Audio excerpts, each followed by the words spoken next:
रसूली तो दे रहा हूँ, कैसे मौजन फतह दे दूँगा, एक मुराद थी।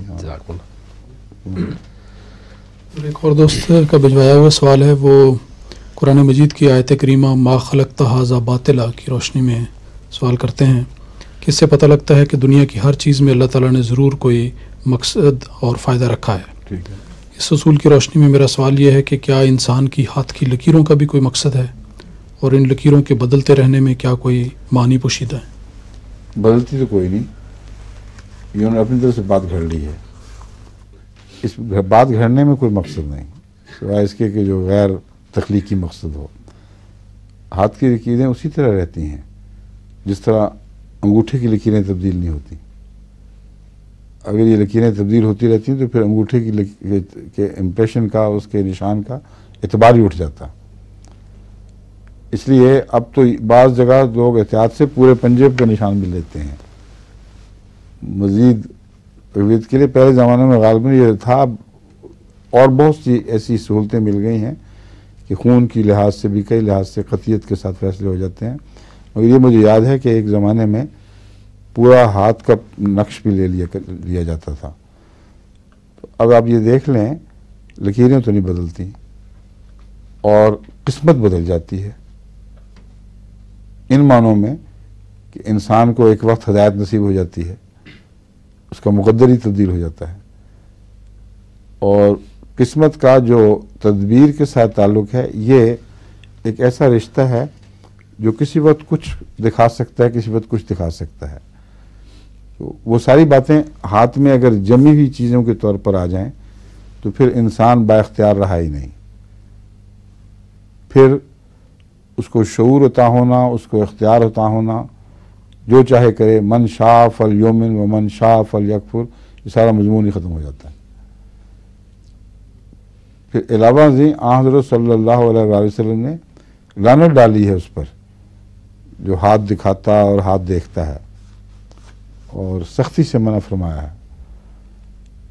जहाँ तक हाथ से या चेहरे से या पाँव से मिजाज शनासी का ताल्लुक़ है, ये दुरुस्त है, लेकिन उसका सिर्फ लकीरों से कोई ताल्लुक़ नहीं।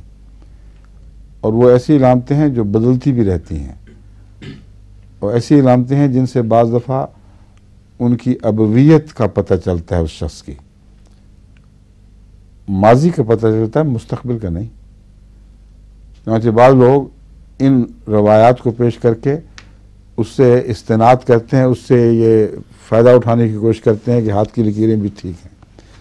हज़रत सल्लल्लाहु अलैहि वसल्लम ने पाँव देख कर जाँचने वालों के मुतल्लिक कोई लानत वाला दिन डाली, एक मुरवजा तरीक़ था अरब में। लेकिन पाँव को अब भी आप बगौर देखें तो पाँव की साख्त उसके माँ बाप की शनाख्त में मदद देती है। और बच्चों के दो किस्म के पाँव होते हैं, या माँ पर होता है या बाप पर होता है। कोई चेहरे का या दूसरा उज़्व, कोई भी उज़्व ऐसा नहीं है जो इतनी वाज़ेह शनाख्त दिखाता हो जितने पाँव की शनाख्त है। अगर फ्लैट फुटेड हैं तो वो उसी तरह धब्बे के धब्बे पाँव या बाप से मिलेंगे या बेटे से, माँ से मिलेंगे, और उनके स्टाइल देखकर फ़ौरन पता चल जाता है ये माँ का है या बाप का है। तो बाज़ अरब ये देखा करते थे कि ये अपने बाप की औलाद है कि नहीं, ये रिवाज था। वो चेहरे की बजाय पाँव पर इन्हिसार किया करते थे। ये रिवाज हों या इस किस्म के और रिवाज जिनका मिजाज शनासी से ताल्लुक़ हो या माजी से ताल्लुक़ हो, वो ममनू नहीं है। वो आइंदा की मुक़द्दर की लकीरें तो बनती ही नहीं। अब क़ियाफ़ा शनासी जिसका जिक्र है, हज़रत मसीह मौऊद अलैहिस्सलाम ने भी फरमाया है, वो बिल्कुल दुरुस्त है। उसमें चेहरे के आसार देखकर उसके दिल की नेकी, उसकी सच्चाई, ये सारी बातें इंसान पढ़ लेता है, बावजूद इसके कि नुक़ूश से उसका ताल्लुक़ नहीं है, किसी लकीर से ताल्लुक़ नहीं है। ये जो बात करते हैं गैर तबी है। ये लकीरें जो पैदाइश में मुट्ठी बंद होने से बनती हैं, इसका माँ बाप से भी कोई ताल्लुक़ नहीं। माँ बाप की लकीरें विरसतन नहीं मिला करती, ये अपनी ज़ाती लकीरें हैं जो बच्चे की मुट्ठी बंद होने की हालत से ताल्लुक़ रखती हैं। और उस हालत में 9 महीने के अंदर वो लकीरें, जब से हाथ बनने शुरू हुए, वो ख़ास रंग इख्तियार कर लेती हैं। लेकिन जो क़ियाफ़ा शनासी है उसमें भी ये याद रखें कि बावजूद इसके कि वो मुस्तक़बिल की बात नहीं बल्कि इंसानी मिजाज को पढ़ने की बात है, जिसका इल्म गैब से कोई ताल्लुक़ नहीं है, वो भी लकीरों पर मबनी इल्म नहीं है। वो हर शख्स की नेकी, उसकी सच्चाई, उसका झूठ सीमाहुम फी वजूहिहिम की सूरत में ज़ाहिर होता है। कुरान करीम से साबित है अहले जहन्नम की भी सीमा होंगी, अहले जन्नत की भी सीमा होंगी। तो वो तो आप देख लें, किसी नेक दिल साफ आदमी को देखें। बाद गैर अहमदी मौलवी जो हैं उनमें भी मुझे बड़े अच्छे अच्छे शरीफ़ नफ्स चेहरे दिखाई देते हैं, और मुझे यकीन है कि उन तक अगर पैगाम पहुँचे हज़रत मसीह इस्लाम का तो ज़रूर कबूल करेंगे।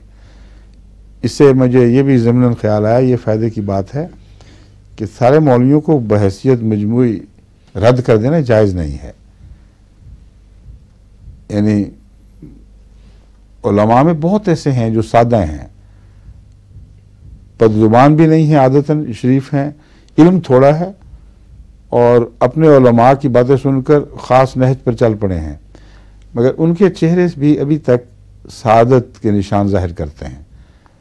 और इसका ताल्लुक़ उनके दिल की सोचों से है, उन निशानियों से है जिनके लिए कोई मुअय्यन कानून नहीं है। कोई कानून तो है लेकिन मुअय्यन ऐसा ज़ाहरी इल्म नहीं है जो उनकी शनाख्त की पहचान बता दे, उनकी शनाख्त के तरीक़ बता दे।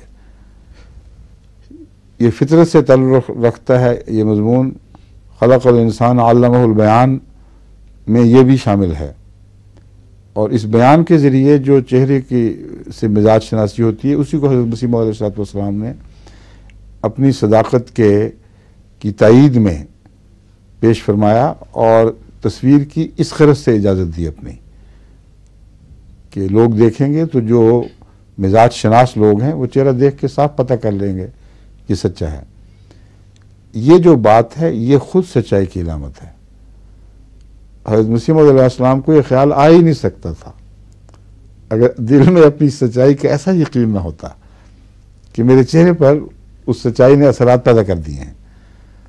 और बहुत से हैं जो यही देखकर ईमान ले आते हैं। अफ्रीका में तो कई ख़त आते रहते हैं। एक शख्स ने मसीह इस्लाम की तस्वीर को देखा, उसने कहा ये कौन है, और अंदर आया, पता है कि ये तो झूठी नहीं हो सकती, नामुमकिन है। तो तस्वीर देखकर भी शनाख्त हो सकती है तो चेहरा देखकर क्यों नहीं हो सकती? समझे?